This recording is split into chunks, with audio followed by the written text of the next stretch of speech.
Welcome back everyone to Formula 1 2020 round 11 of the season. Welcome to your qualifying report for the Eifel Grand Prix here in Germany, here at the Nürburgring. If you've not been keeping up to date with Formula 1 this weekend, things already have been a little bit mad, and even before we jumped into qualifying, started setting competitive laps, there were stories we've got to talk about. First of all, practice yesterday didn't go ahead.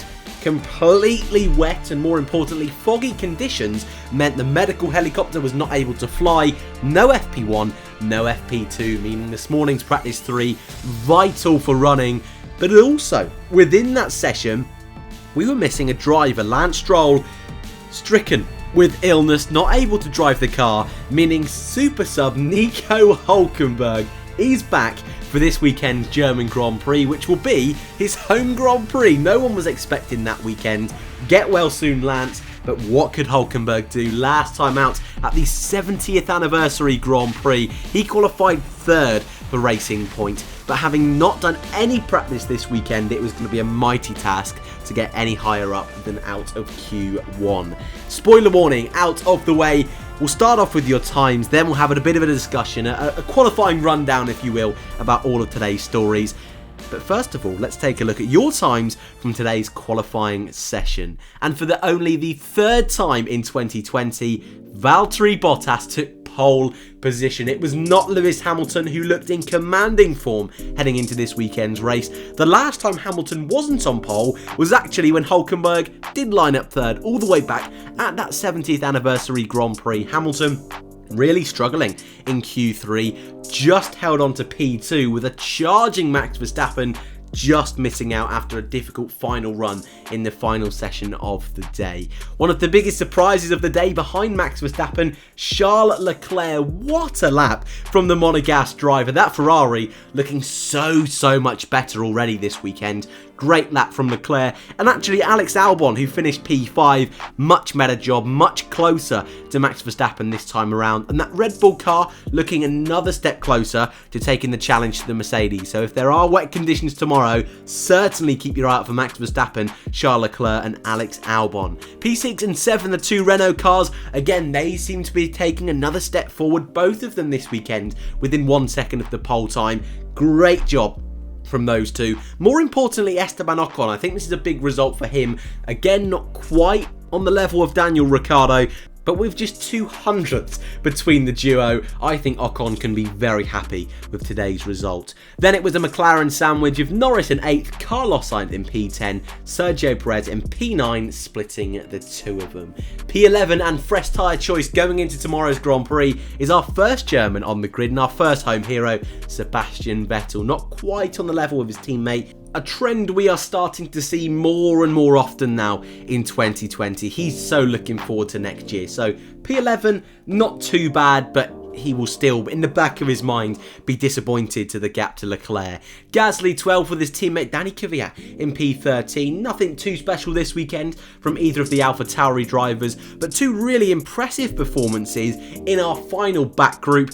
Giovinazzi P14, Kevin Magnussen P15. And out in Q1, Romain Grosjean just missing out by 200ths of a second behind Antonio Giovinazzi. The two Williams, Russell and Latifi 17th and 18th, Kimi Raikkonen 19th and Nico Hülkenberg P20. All of the three drivers that stood on the podium last time out here at the Nürburgring, all the way back in 2013, Vettel, Grosjean and Raikkonen will all start tomorrow's race outside the top 10.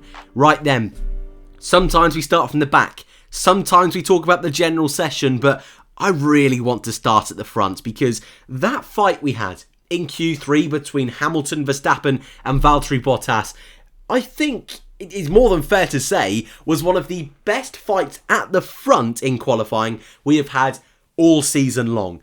Yes, it would have been lovely if we had a little bit of rain that we were kind of expecting heading into qualifying, at least yesterday and in the build-up to the weekend. But the fight we saw on track, on pace, was really quite good. Bottas beating Hamilton by 2/10. 2/10. I don't think anyone expected that. A magical lap from the Flying Finn, really trying to start building on that momentum after that win last time out at Sochi. Didn't qualify the best last time out, was P3. Verstappen actually beat Bottas in qualifying. But we often see with Valtteri, he is one of those drivers that once he gets that result in the bag, he can really start to build from it. And today, in a class of his own really at the front. Verstappen though, and Hamilton, well, what could have been for those two? Lewis, a little bit scruffy on that final run in the first sector, then the second sector. And the final sector, despite going purple, was still beat by Valtteri Bottas. This weekend is a weekend we all know could be record-breaking for Lewis Hamilton. So maybe that's starting to play on his mind just a little bit. It's a circuit he hasn't had a lot of success in the past. It's not been one of his worst circuits, but by no means has it been one he's been able to dominate because we've not been here since 2013. So for Lewis, maybe that's something that's playing on his mind a little bit. But for Valtteri, who qualified 17th when he made his debut here 7 years ago in 2013, what a drive from him and a real statement of intent beating Hamilton by that margin. But Max Verstappen, I think, will come away as the most disappointed party today. Not because there's anything wrong with P3, it's what we come to expect from Max this year. But this really did look like the first time in 2020 he was going to be able to bring the fight to the two Mercedes. Yes, he's qualified on the front row twice this season, I think it is. Last time out, we saw it happen in Russia and also at Spielberg in the second race of the season. So it's not his best result of the year, but I think the chance for pole position was there today. The grip on the final lap just never seemed to come to him. A little bit scruffy, but for the most part, it was just making sure he nailed those exits and that Red Bull. Maybe it was the slightly different colder temperatures on that final run. We're not too sure. But what was looking so promising, the result isn't brilliant. But he will know he's got a really good car set up for race conditions tomorrow. And if there is indeed wet conditions, I think Max Verstappen is one of those, along with Lewis Hamilton, that you would certainly put your money on for a race victory. Charles Leclerc P4. Is there anything this man cannot do? I think that's the definition of a truly spicy session from Charles Leclerc.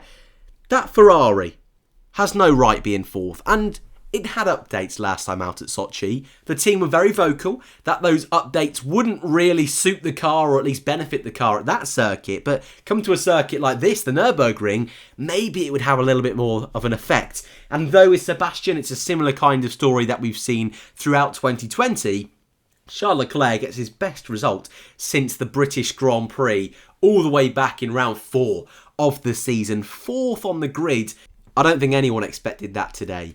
Race conditions tomorrow, that's where things are going to change. He's got Alex Albon behind him in a car which is quicker in race conditions. Alex is proving himself to be quite the nifty overtaker in Formula 1. So that's going to be Leclerc's challenge number 1. He's also got the 2 Renaults in behind, and really, I think they could be an even bigger threat than Alex Albon because both of the Renaults are right next to each other, meaning if there is a bit of a queue of traffic, maybe they're behind Leclerc, Albon can't find a way through, the Renault have the luxury of splitting their strategies, one of them doing an undercut, maybe one of them staying out a little bit longer, and so that threat from Ricciardo and Ocon could really come to the forefront tomorrow. What I will say though is both Ricciardo and Ocon, what a great session from those guys today. We know that fight in the midfield is so tight in 2020. And yes, I'm sure they'll be a little bit concerned that the Ferrari has been able to outqualify both of them. And also Leclerc's been able to outqualify a Red Bull.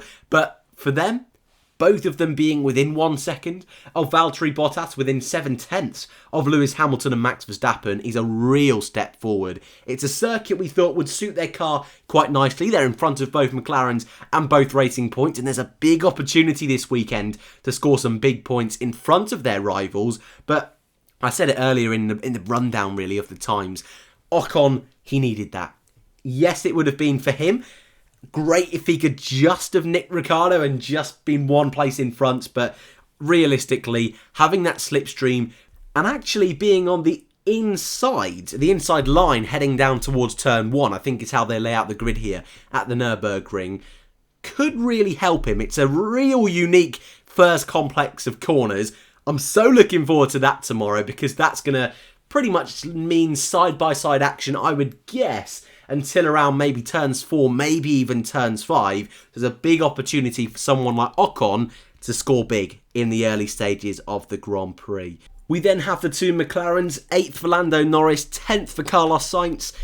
It's an okay session, it's nothing too special, but once again that consistency of the team really shining through, both of them making it through to Q3, and Sergio Perez splitting the two of them. I think all three of those drivers, we're so used to seeing them in Q3, they're all so consistent, and I'm sure will do a solid job tomorrow. But their threat will come from behind. Vettel 11th, and then the two AlphaTauris, all three of those will start on the alternate strategy, and if any of those three, Vettel, Gasly or Kvyat, like we said with Ocon, can start really well, get in the mix on those opening laps and maybe just get one or two of those drivers in front, then Norris, Perez and Sainz are going to really start to get some headaches, because I do think strategy is going to play a key part tomorrow.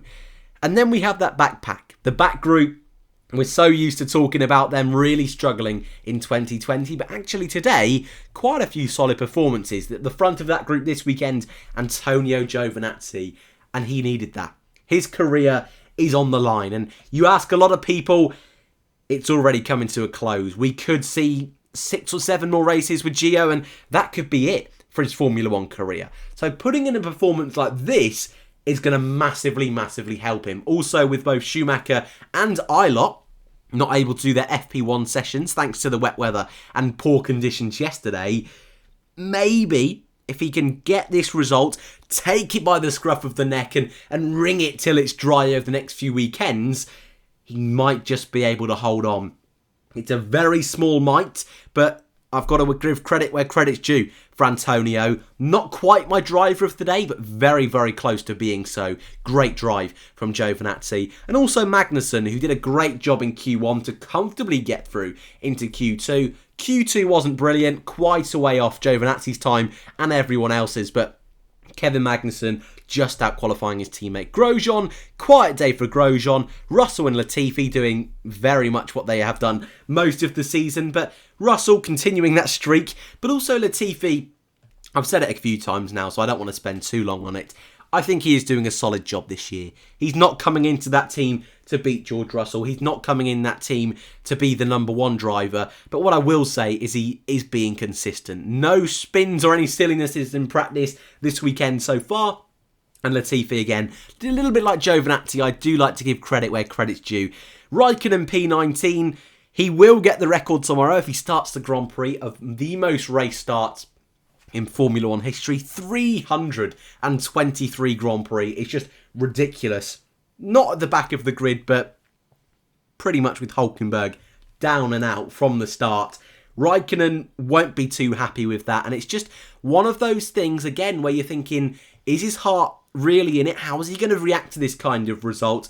And does he really want to stay long term? That's definitely a question for another day. But this isn't the first time we've seen Kimi struggle in qualifying this year. But we also know that Alfa Romeo isn't the best in qualifying trim. And P20, the last of our finishers, Nico Hülkenberg. He had a challenge. He had a mighty uphill challenge. Didn't quite come together. P20, a couple of tenths off Kimi Raikkonen's time in Q1, about half a second off making it through to Q2. No practice. I still think that's a really solid job. I can't give him driver of the day, being at the back of the grid, but I still think that was a solid performance from Nico Hülkenberg. Before we go then, driver of the day and ones to watch. Quite a few candidates for driver of the day today. Valtteri qualifying 2 tenths in front of Lewis Hamilton. It kind of deserves driver of the day, but I've not given it to him. I've given it to Charles Leclerc. It's so close between the two of them, but Leclerc continues to smash it. Absolutely get every last inch out of that Ferrari this season. And I honestly believe today was his best qualifying performance of the year. Alex Albon, we all thought was going to qualify 4th, and just when we thought all was said and done, all the times were set, Leclerc puts in the lap of the day. Vettel 11th, Leclerc out-qualifying both Renaults, both McLarens, out-qualifying a Red Bull. He's got to be driver of the day. But Valtteri, I'm so sorry, that was so close. Giovinazzi also a really good drive today. But my ones to watch tomorrow, first of all, Nico Hülkenberg starting at the back, bless him.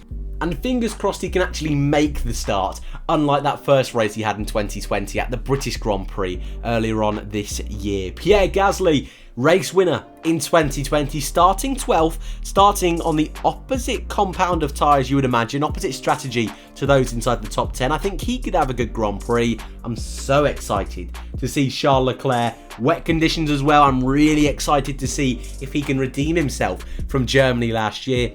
But my F1E ones to watch for the 2020 Eifel Grand Prix is Lewis Hamilton.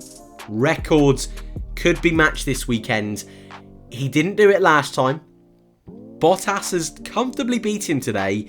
I'm interested to see if Lewis can come back fighting tomorrow. Wet conditions, fighting off Verstappen. Could we see a Hamilton masterclass? Or will this be the weekend where the championship really kicks into gear and Bottas really makes a statement? And that is it for your qualifying report. Your Eifel Grand Prix tomorrow at 1 o'clock British time. Round 11 of the season looks set to be a cracker. If you are new, feel free to subscribe. All of you, thank you very much for watching. I hope you enjoyed. Enjoy the race tomorrow and I hope to see you in the next one.